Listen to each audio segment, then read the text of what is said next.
한없는 사랑과 자비로 어리석은 우리를 가르치시고 또 일으키시며 바르게 이끌어 인도하시는 아버지가 되시고 또한 어머니가 되신 하나님께서 오늘도 큰 은혜와 위로를 구하며 세우신 교회에 나와 머리 숙인 사랑하는 자녀들에게 크신 은총으로 채워주시기를 성어버이, 성자, 성령의 이름으로 축원드립니다.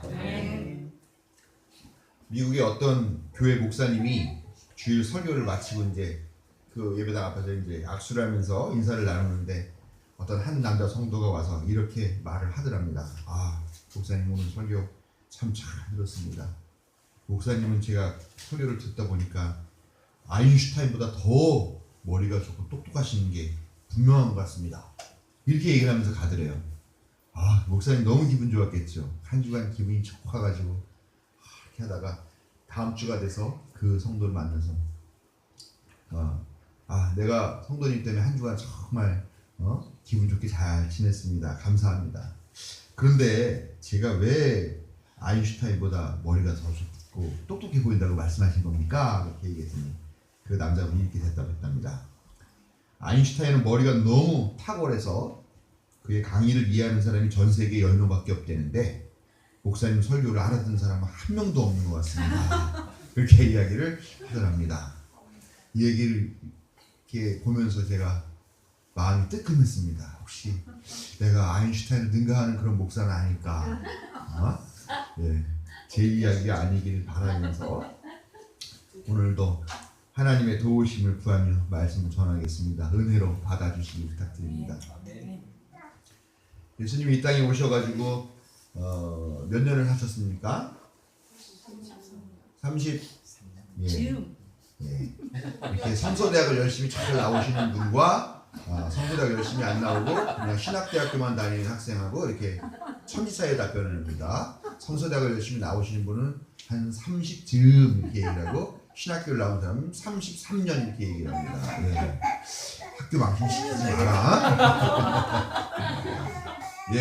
한 33년 즈음이라든가 30살 즈음에 공생애를 시작하셨고 1년에 한 번 6월절을 지키러 성전에 올라가는데 3번 올라갔다고 나오는 게 있으니까 합쳐서 33살 정도 사시고 돌아가신 게 아니냐 이렇게 얘기를 하는데 그건 이제 이게 잘 모르는 사람들이 이렇게 얘기하는 거고 성서의 조예가 깊고 성서 대학에서 이렇게 성서 지식이 많은 사람들은 한 30년 즈음 이렇게 얘기하는 게 맞습니다. 그리고 그 중에는 공생애로 한 3년 남짓 그렇게 아무 활동을 하신 게 아닌가. 1년에서 3년, 길면 한 5년도 될 수 있겠죠. 그렇게 공생애를 지내시는 동안에 예수님께서 참 많은 것을 가르치시고 전하고 하셨는데 그 중에 가장 중요한 핵심적인 주제는 뭐였을까요? 예수님이 전한 그 내용 중에 가장 핵심적인 하나님 나라요. 스포일러가 있었네요. 맞습니다. 예수님께서 공생의 기간 동안에 하셨던 대부분의 설교 또 아니면 또 가르침 또 그가 뭐 먹이고 입히고 하시고 뭐 치유하시고 한 그런 모든 것들의 초점은 사실은 하나님 나라라고 하는 그 주제에 다 맞춰져 있습니다. 그리고 그 하나님 나라라는 주제 때문에 결국은 대속적인 죽음까지도 그렇게 감당하셨다라는 것이 우리 신학자들이 정통한 해석입니다. 근데 도대체 하나님 나라라는 거는 뭘까?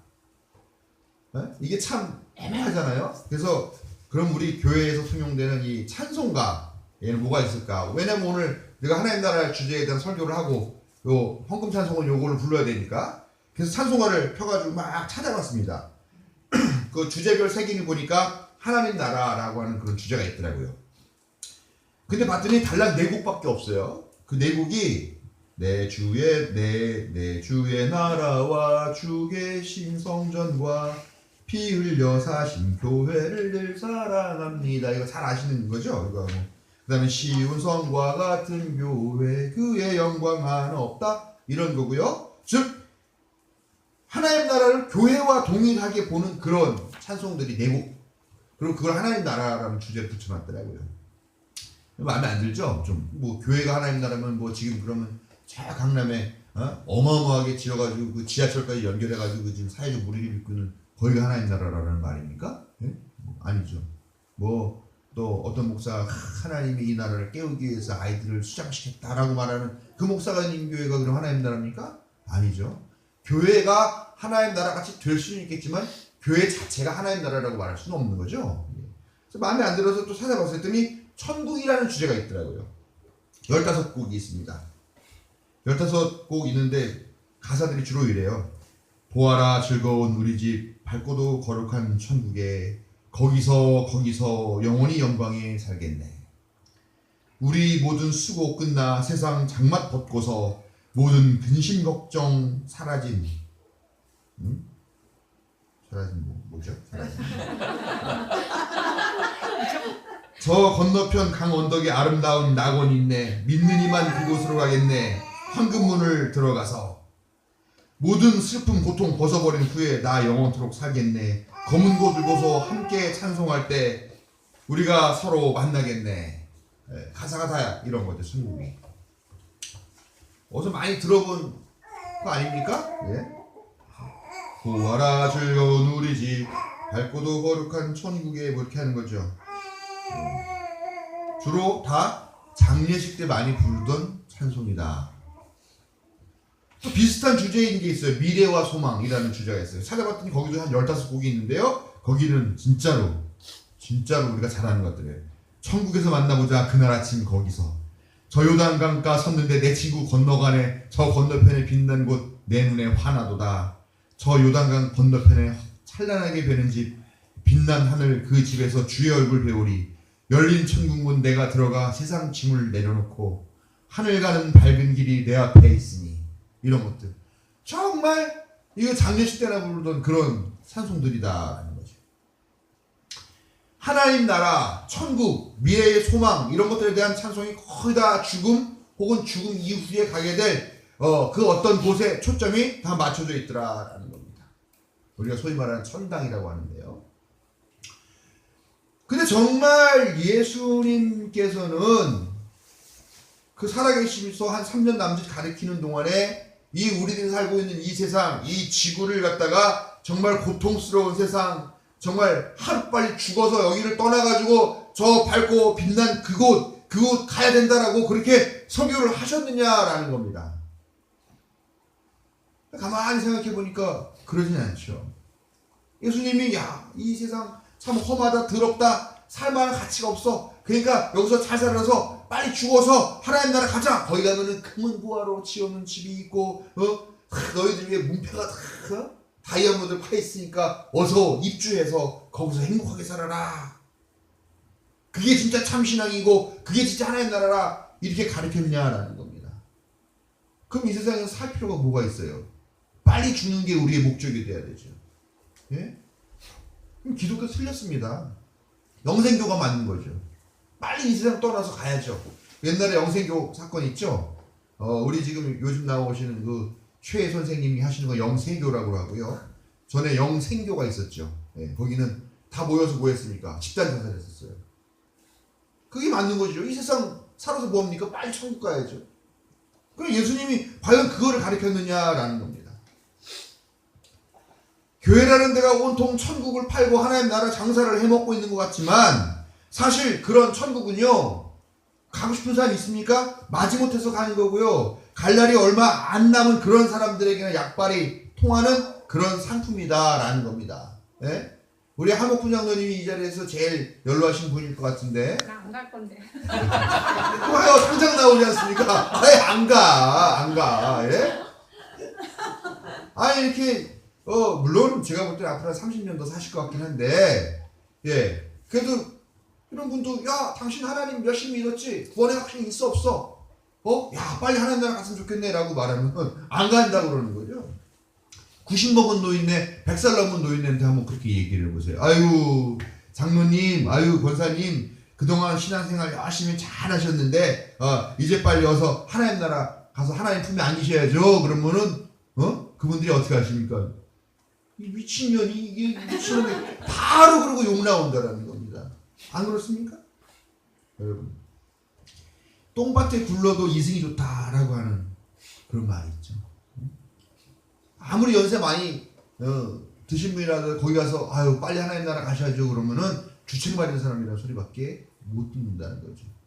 근데 그런 천국을 우리 교회는 마치 그냥 최고의 상품이냐 되는 듯 천국 가라, 죽은 다음에 천국 간다, 천국 가기 위해서 지금 여기서 열심히 살아야 된다, 이렇게 그런 상품 팔아먹고 이것을 신앙으로 포장하면서 가르치고 있다라는 겁니다.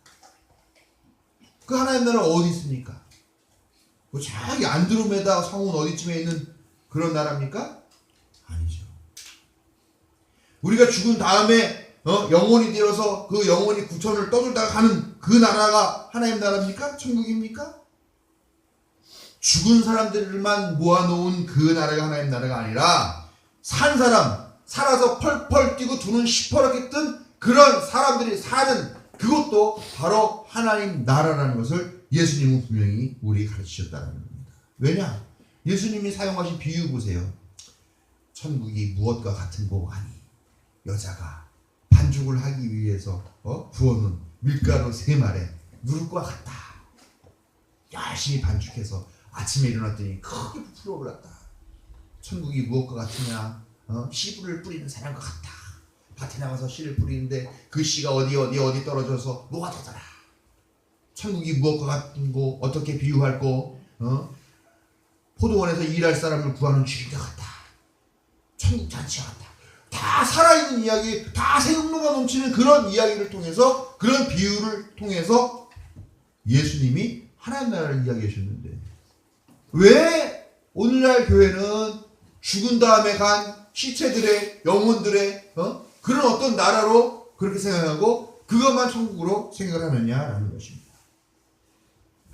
예수님은 가르친 적도 없고 사람들도 싹 내켜하지도 않는 그따위 천국 장사는 이제 즉각 멈추고 예수님의 하나님 나라를 우리가 찾고 고민해야 될 때인 줄로 믿습니다. 예수님이 말씀하신 하나님 나라는 뭘까요? 하나님 나라라는 것은 실제로는 예를 들면 아메리카 대륙에 하나님 나라라는 국가가 세워진다 이런 것이 아니라 하나님의 통치가 이루어지는 나라가 바로 하나님 나라입니다. 우리가 그동안 왕국절기를 지켰고 오늘은 왕국주일로 이렇게 지켰죠. 이게 뭐냐면은 여호와 증인 왕국회가 그런 게 아니라 왕국 비슷한 의미일 수도 있겠지만 아무튼 이 세상이 하나님 나라, 하나님이 왕이 되시는 하나님의 왕국으로 만들어야 된다라고 하는 그런 이야기로요. 하나님의 주권으로 통치하는 그런 세상을 만들어야 되겠다라는 그런 취지로 만들어진 게 왕국절이라는 것입니다. 하나님의 자녀들 또 하나님의 피조물들이 모두 함께 다 행복하게 사는 그런 세상이 바로 하나님 나라, 하나님의 왕국, 하나님의 주권이 바로 세워진 주권으로 통치되는 그런 나라라는 겁니다. 그걸 요즘 알아듣기 쉽게 얘기하면은 이런 거죠. 억압과 착취가 없어지는 나라, 차별도 없는 나라, 장애도 없고 세상이 장애가 없을 수 없죠, 그렇죠? 뭐 이런저런 사고 나니까. 그러나 장애가 없다. 장애가 있어도 내가 장애로 인한 불편함이나 그런 어려움을 하나 겪지 않으면 장애가 없는 건 똑같아요. 누가 저 사람 장애인이냐 이상한 눈으로 보지도 않고 차별도 없으면 장애가 없는 거나 마찬가지죠. 예, 그런 장애도 없고 모두가 평등하게 다 하나님의 자녀라는 품격을 누리면서 사는 세상, 그것이 바로 하나님의 나라라는 거죠.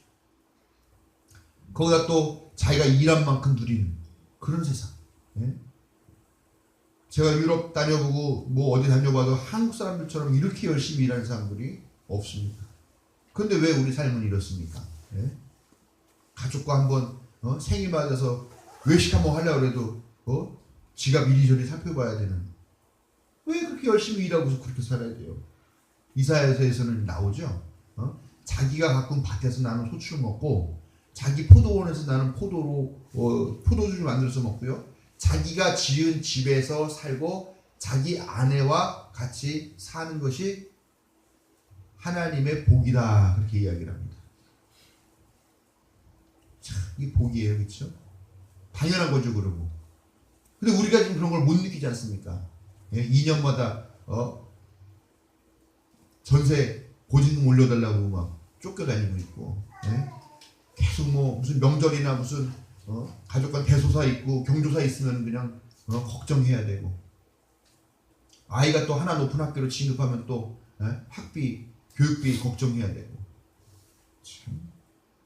근데 그런 게 없는 나라, 예? 자기가 일한 만큼 누리면 살 수 있는 그런 나라가 바로 하나님 나라라는 겁니다. 요즘 세상으로 이런 식으로 말하면요. 그런 나라가 정말 근데 올까요? 여러분들 어제도 밤새 가가지고 촛불 들고 그냥 그 광화문 거리를 헤매고 소리 지르고 그러다 오신 분들이 있을 텐데 정말 그런 나라가 올까요? 믿습니까? 네. 아니 뭐 이렇게 띄엄띄엄 믿으면서 그 열심히 그 촛불 들고 밤중에 그 찬이스 맞으면서 그러셨어요. 여러분 예수님은 이미 그런 나라가 와 있다고 선언하셨습니다. 하나님 나라가 언제 오느냐는 바리새인들의 질문에 예수님이 너희 가운데 이미 있다 이렇게 누가복음 17장 22절에 말씀하셨습니다. 너희 안에 여기서 너희는 단수가 아니라 복수입니다. 그러니까 이렇게 모여있는 곳이죠. 너희 안에 그러면 당신들 안에 한 사람 한 사람 마음속에 있다라는 의미가 아니라 여러분들 안에 여러분들 공동체 안에 있다라는 겁니다. 요즘 식으로 말하면 사회 안에 있다라는 겁니다. 큰 사회건 작은 사회건 그 사회 안에 이미 하나님 나라가 와 있다라는 겁니다. 너희 가운데 올 거야 앞으로. 올 예정이야? 이렇게 미래적으로 얘기하신 게 아니라 이미 너희 가운데 있다라고 현재형, 현재 완료형으로 말씀하셨습니다. 믿습니까? 하나님 나라 우리 안에 있는 줄 믿습니까? 네. 정백강 선생님 뭐 기분 나쁘세요? 왜 저를 이렇게 쳐다보세요? 안 믿으시면 안 믿으신다고 그러면 되지 왜 이렇게 째려보세요? 여기서부터는 사실 믿음이 필요하죠. 그렇죠? 예수님이 왔다 그랬는데 에이 거짓말. 그러면 예수가 안 믿어지는 거고 아 맞습니다 우리 안에 있습니다라고 그렇게 우리가 믿음의 영역에 들어가서 그걸 시인하고 고백하게 되면 우리는 천국이 있다라고 믿을 수 있는 거죠. 예수님은 그러나 분명하게 선언하셨습니다. 와 있다. 하나님 나라가 이미 너희 안에 있다. 그런데 지금 우리가 살고 있는 세상은 어떻습니까? 불행히도 헤븐 조선이 아니라 헬 조선입니다. 주말마다 촛불을 들고 거리로 나가서 대통령과 비선실세 부패한 정치인들과 친일기득권 세력 부정하게 부를 축적하려고 하는 기업인들 다 물러가라고 밤새 악을 쓰면서 소리를 지르고 해야 되는 그런 세상에서 지금 우리가 살고 있다라는 겁니다. 이미 와 있는 하나님 나라이지만 아직 우리는 그 나라를 누리고 경험하지 못하였고 어떻게 된 일인가? 하나님이 예수님이 거짓말한 건가요? 저는 이 현실을 보면서 두 가지를 생각합니다. 사실 우리 공동체 촛불 든 시민들 안에 이미 하나님 나라가 들어와 있고 저는 그 안에서 우리가 이미 그 하나님 나라를 보고 있다고 생각을 해요. 근데 우리가 그걸 느끼지 못하는 거죠. 여러분 지난주하고 어제하고 이렇게 촛불 집회하러 다니면서 갑자기 울컥울컥 하신 그런 느낌들 있지 않으세요? 집회에 참석하신 여러분 모두 수고하셨습니다. 집회에는 참여하지 못했지만 승객 여러분들을 목적지까지 안전하게 모셔다 드리겠습니다. 감사합니다. 예. 지하철 종로 3가 3호선 안내 방송에서 나왔던 실제 이야기입니다. 촛불로 켜져 있는 광화문역입니다. 이번 역에서 내리시는 분들은 몸 조심하시고 대한민국을 위해서 힘써 주시기 바랍니다. 감사합니다. 이건 광화문역에서 나왔던 지하철 기관사의 안내 멘트입니다. 이 방송에 나온 이런 내용들을 사람들이 그 SNS에 올리는데요. 이 방송이 나오는 순간 지하철 안이 울음바다가 됐답니다. 저도 보는 순간에 꿀꺽하면서 뭐가 확 올라오더라고요. 이 글을 읽는데. 너무 감격적이고 감동적이잖아요. 그렇죠? 어떤 사람이 광화문의 한 편의점에서 34만 2천 원어치의 쓰레기 종량제 봉투를 200장 사가지고 나눠줬답니다. 그래서 그 집회 후에 쓰레기가 아무데나 버려지는 게 하나 없이 사람들이 다 그 봉지에 담아서 청소를 했다고 해요. 날이 추우니까 핫팩을 한 박스 사가지고 나눠준 사람도 있다고 하고요. 지난 14일인가요? 예, 지난 14일인가가 우리 고 박정희 대통령 각하가 탄신하신 지 99주년 되는 날이랍니다. 그래서 사람들이 모여가지고 탄신제를 드리는데 이날 5명의 시민들이 탄신제 한 그 장소 길목에서 박근혜 퇴진이라는 큰 피켓을 듣고 침묵 시위를 했는데요. 사람들이 욕설을 하고 와가지고 밀고 당기고 폭력을 행사하고 해가지고 입술이 터지고 그랬지만 굴하지 않고 그 자리를 지켰다고 그렇게 합니다. 130만 명이 모였던 날에는 집회에 참석한 의령군 해병대 전우회들의 사진을 찍어주는 경찰의 훈훈한 모습이 SNS에 올라왔고요. 정의가 바로 세워진 나라를 염원하면서 쏟아져 나온 130만 명이 박근혜 퇴진을 외치면서 촛불 파도 타기를 막 했습니다. 네? 저와 우리 두 아들 가가지고 촛불 파도 타기를 했습니다. 그걸 할 때와 애띤 얼굴로 교복을 입고 지나간 청소년들을 볼 때 뭔가 속에서 울컥하는 것이, 뜨끔하는 것이, 눈가를 찡하게 하고 코끝을 찡하게 하는 그런 어떤 것이 있더라라는 것입니다. 저는 그게 지금 우리 안에 있는 하나님 나라의 증거가 아니냐라고 생각합니다. 몸은 비록 힘들었지만 그래, 서로가 서로를 위해서 서로에게 감동을 주고 서로가 서로를 위해서 이 힘든 일들을 마다하지 않는 이것, 그래, 이것이 하나님 나라지.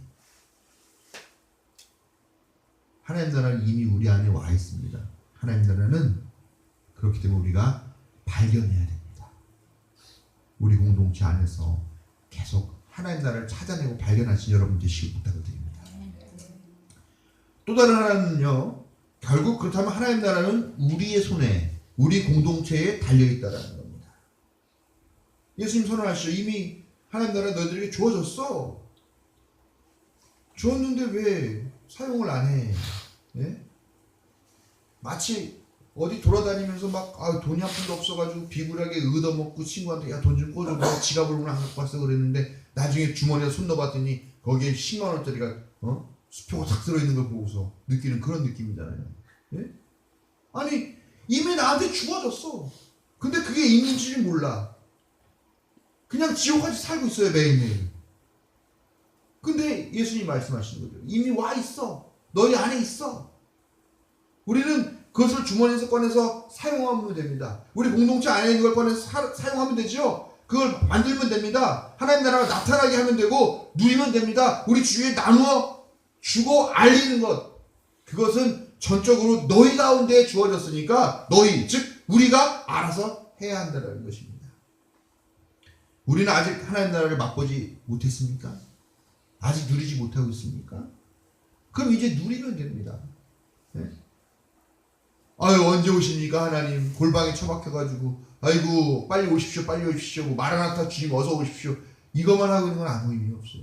이미 주어진 거는 이제 꺼내서 사용하면 됩니다. 우리 공동체 이제부터 우리 안에 주어진 하나님 나라를 꺼내서 사용하고, 그래서 우리 이 좋은 만남 공동체가 먼저 하나님 나라의 공동체가 되기를 주님의 부탁을 드립니다. 이미 주어졌어요. 누리는 것은 우리들의 몫입니다. 그것은 어떻게 누리는 거냐? 우리의 삶과 가치관과 습관과 목표가 하나님의 뜻, 하나님의 나라라고 하는 그 주제에 맞춰질 때 가능하다는 거죠. 제가 아까 앞에서 말씀드렸죠? 억압과 착취가 없고 차별이 없고 장애도 없고 우리 모두가 다 평등하게 일한 만큼 누리면서 살고 하나님의 자녀라는 품격을 누리면서 사는 그 세상이 바로 하나님 나라라고 제가 말씀드렸습니다. 우리 그렇게 사세요. 앞으로 다툼이 없어요. 우리 안에 다툼 하지 마세요. 네? 세상 인생이 길지 않은데 다툴 시간이 어디 있습니까? 그리고 착취하지 마세요. 네? 여러분들이 그 고용하고 있는 직원들 착취하지 마세요. 네, 불행하게 그런 분이 한 분도 없네요. 거의 없으시네요. 네. 또 불평불만하지 마시고 또 사람들 차별해서 대화하지 마시고, 네? 여러분들 그렇게 힘들다고 절망하고 포기하지 마시고요. 그렇게 사세요. 그러면은 여러분 자신 때문에 옆에 있는 사람들도 기뻐지고 모두가 다 기뻐지고 행복해지고 하나님 나라를 경험하게 되는 겁니다. 우리가 그런 삶을 살고 그런 삶을 목표로 살면 그게 아직 오지 않은 하나님 나라가 이미 우리 안에 들어와 있는 것이고 이미 와서 우리가 누리고 있는 하나님 나라가 된다는 겁니다. 해븐이냐 헬이냐 어디서 살 것이냐, 바로 여러분들 손에 달려있다는 것을 두려운 마음으로 그리고 또 환영하는 마음으로 깨달으시길 주님의 부탁을 드립니다. 죽어서 가는 하나님 나라가 우리의 소망이 된다면 지금 이 땅에 살고 있는 우리의 삶이 뭐가 될까요? 그건 저주죠. 예? 빨리 죽는 게 가다가 길거리에서 교통사고 나서 치여 죽든가 병에 걸려서 죽든가 빨리 죽는 게 은혜예요. 지금 사는 이 삶은 지옥이고 저주죠. 왜 하나님 우리한테 그런 형벌을 내주셨을까요? 우리를 왜 그런 데다 내팽개치셨을까요? 아닙니다. 하나님은 결코 그런 분이 아니십니다. 하나님 우리를 사랑하시는 분입니다. 그래서 이미 우리에게 하나님 나라를 보내주셨습니다. 자유와 평등, 해방과 진리의 행복한 나라를 우리에게 허락하셨습니다. 우리 안에 주셨습니다. 살아서도 천국이고 죽어서도 천국이고 가는 곳마다 하나님 나라일 것이라고 우리에게 약속해 주셨습니다. 이제 그 나라를 꺼내서 드러나게 하고 살게 하는 것은 전적으로 우리에게 달려서는 있습니다. 이 믿음으로 오늘도 하나님의 나라를 만들고 그 나라 안에서 기쁨을 누리는 성도들에게 하나님의 크신 은혜와 사랑이, 특히 이 혼란스러운 지옥 같은 나라에서 악한 세력을 몰아내고 정의의 하나님 나라를 세우기 위해 걸기한 모든 하나님의 자녀들에게 용기와 위로가 함께 하시기를 성어버이 성자 성령의 이름으로 축원드립니다.